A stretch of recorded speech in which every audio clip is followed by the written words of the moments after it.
So ayun mga kabro, ito na yung napitpit natin, oh. Planggana. Ano, isang planggana. Sobra pa. So ngayon, ilagay natin sa sako para mapuno tong sako natin na nakaraan, oh.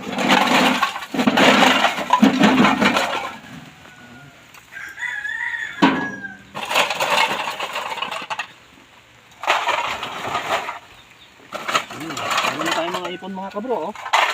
May pan-deliver na naman tayo. Lata, saka ito, plastic. Punipunin na naman natin. Marami pa dyan, kakalkalin pa natin yung ano, mga ano dyan.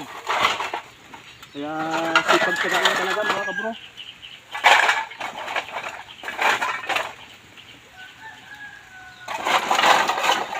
Laban-laban lang. Ayan. Hindi tayo mapuno. Yung iba sa sunod na naman yun, sa ibang sako na naman. So ayun mga kabro, napuno na natin. So maraming salamat na naman ulit. Thank you so much sa inyong pagsama na naman. God bless and bye bye.